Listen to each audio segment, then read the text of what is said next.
project. To me, it's kind of like Magic but longer, if that makes sense. It was, Mm. it was close to Magic in terms of like just how it sounded, how it felt. Also, a lot of the similar songs or whatever the case may be. To me, King's Disease had before getting to part three. King's Disease 1 had more of a central theme, which was the King's Disease theme. KD2 kind of veered away from it, but was also a little bit better. And or at least the moments were higher. Like Death Row East, I've often said was the best of either of the first two King's Diseases. That was the best song. Moments was another song that was probably better than anything on King's Disease 1. I think you would agree with that. And I feel like this blended both King's Disease 1 and 2 and Magic. Like King's Disease 3 was like the perfect sort of sequel to all three of those projects. And it blended all of them. And I felt like there were certain songs that were like spin-offs or remixes or continuations of previous songs on those projects. Like Recession Proof, to me, felt like an extension of 10 Points from King's Disease 1. Done felt like an extension of Death Row East, like a version that was a little more underground than Death Row East. 30 felt like a better or a more boom bappy version of 27 Summers. 27 Summers, yeah. And then Till My Last Breath, which I texted you this, that's spicy all grown up. That was the same type of bonus track or whatever. And I like spicy, but Till My Last Breath, that is my shit. To flip the Narco Edwin Diaz joint, and me as a Latino hearing that shit, like that's the song that I played the most. And a Meth fan. That's the song that I've played the most on this project. Really? That's the song that I've replayed the most because it's so hard. Like it's not the best song on the album. No, I wouldn't say that. But it's the hardest one. And sometimes, you know what I mean? Like, especially in the mindset I've been lately, you gotta put out certain songs to fit the mood or fit some mood that you're trying to go for. So to me, this overall, I'm still wrestling with whether or not it's better than Magic, but it's different because it's an LP. It's better. It's a better LP, I think, overall than King's Disease 1 and 2. Barely. I think they're all very close. I edged this out a little bit. Maybe I'm still in the moment. Magic still may be the best project, but it's also an EP. You know what I mean? I think Magic is the best project. Like, I think it's the tightest. It's the most cohesive sound. It's the rawest. I loved it. It's like they focused on stripped down boom bap, hip hop, and Nas was just flowing great on it. It's a very tight project. I know it's an EP, but I think in terms of a project, I think it's the best of the work. In terms of the King's Disease albums, it's tough. I'm trying not to be too in the moment about this with KD3. There are, and I went back. I made myself a Nas and Hit Boy playlist of my favorites from each album. I was kind of going through it, and like, as much as I loved KD1, I think the highs on KD2 and 3, there are better songs on those albums. Brian mentioned Death Row East, Moments, Store Run, Nobody, Rare. Those are really some of the standouts for me on KD2. We'll get to our standouts here on KD3 a little bit later, guys. But there's some that I really like too, where it's just really grown. Here's where I think KD3, Brian, really actually works. I think Magic was, why I like it in a way, is very free. It was like Nas just lyrical showcasing, right? There's some themes to certain things like Ugly and Speechless and other songs, but there's a lot of lyrical flexing on the album. I can enjoy a project very tight like that with good production, and it works. This album, what I think is thematic, coming from the first one, King's Disease I'm talking about, it's a lot of reminiscing from Nas here. A lot of looking back on what he's done and accomplished in the game, where his place is in the game in hip hop, and sort of how he's elevated himself in his career to this point. And that he loves the craft and wants to keep doing it. And he's sort of rid himself of this, the ego that you see a lot in hip hop. There's still braggadocio from Nas. There's still Nas talking about how he's the best and stuff, but it's not really around a lot of the materialism that you may have heard of certain parts of his career, particularly on that album we won't speak of from 1999. And he's also doing it less than in King's Disease 2, to jump in. Yes, I I feel like think he got so. more to the King's Disease theme in this one than he did in part two. Yeah, and I think a lot of this album is in the Elder Statesmans. You see it at the end of the album in a song like Beef, which also, Brian talked about some of the parallels here between songs, but I think that even parallels another song where Nas takes on personification in his work, which is "I Gave You Power," and now he's speaking from the perspective of Beef here. So there's these sort of parallels to different songs in his career that I think are dope. Beef, and then also "Don't Shoot," talking about gun violence in a nice way. I thought it was really well done in a mature way to close the album before you get to the bonus track. There's this maturity that you're hearing from Nas, this freedom in him making the music that he wants to make, talking about the subjects that he wants to talk about from the perspective of a 49-year-old man. And this is something I think that has been sort of missing in hip hop sometimes.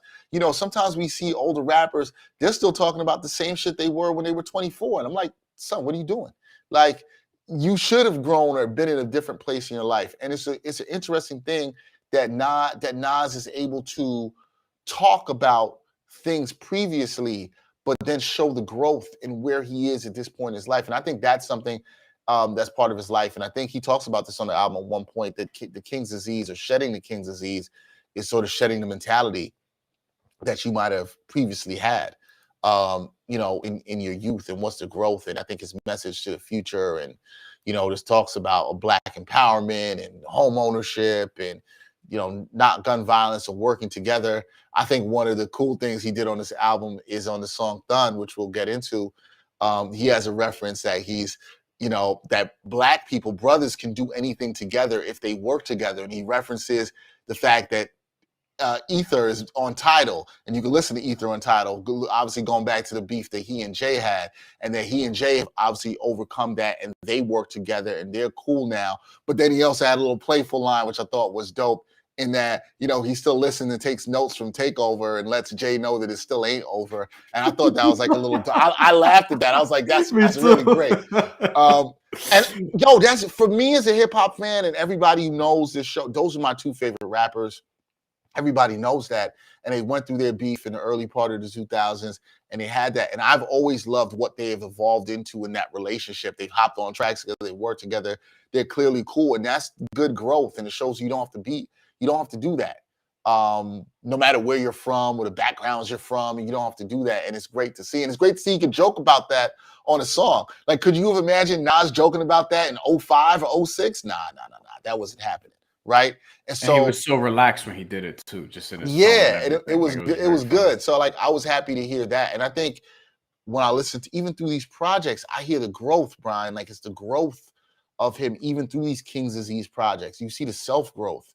And I think that's dope, man. I think that's something, if you listen to these projects, you should take away from that. From it, I think it's good. Is it the best? I can't really say. It's still too early for me. I think all these projects are really good.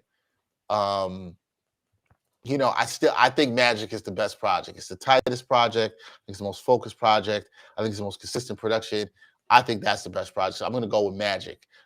As far as the four projects, I think that Magic is the best project. It's the one I think is going to, listen, for me, Magic might be in the top 5 in Nas's stuff for me. It might be easily for me. Yeah, that's how high I am on Magic. Like, Magic might be in the top 5 for me. That's how high I am on that project, and I love that project.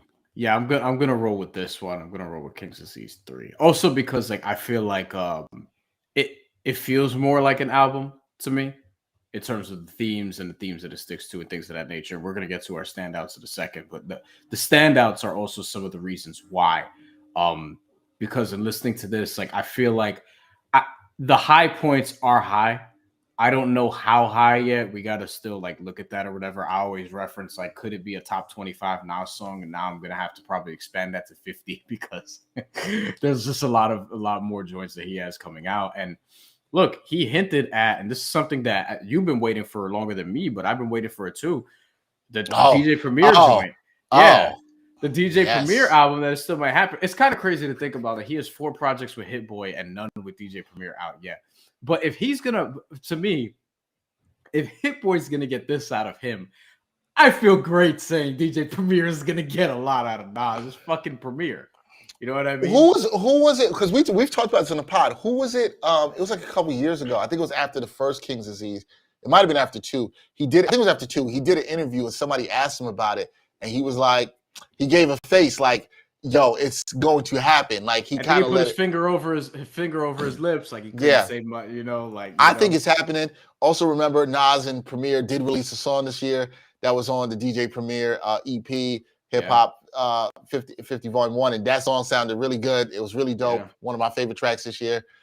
So listen, if anybody knows, for me, that is easily my most anticipated hip hop album of all time. Probably number 2 behind it is Kendrick and J. Cole, their long rumored album that I don't think is ever going to come out now. But the Nas with neither. Yeah, Nas with Primo. Everybody's been waiting on that forever, since the 90s. We've been waiting on it. It needs to happen. I think Nas is in a good space. Brian, you know I'm a fan of this, and we've talked about this from King's Disease 1. I'm a huge fan of people locking in with one producer.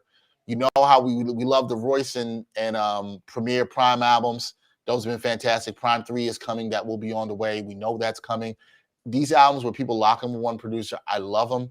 I love artists to do more of them. I was talking with somebody the other day, my boy Vic. I was talking about I'd love to see Kendrick do one with Dre. I think that would be fantastic. There's a lot of these I would love to see. And yeah, we got this with Nas and Hip Boy, and we got 4 of them. Wait a minute. Yeah, I got you hyped now. I got you hyped. Kendrick and Dre for an album? That would be, oh my God. I agree. I want that. Give me that. Like, there's just some people you love to see lock in, and I think it will be really good. But like, look, we got 4 of these. I love that he hinted that. When I heard that bar, I immediately got happy. I think it's going to happen. And I think it will be. I think that's something that has a lot of hype behind it, but I do believe it will deliver because they have great chemistry through all the songs that they've done through their career. And they have, before the song that dropped this summer, they hadn't done a song together in quite some time. So a whole project, man, I'm ready.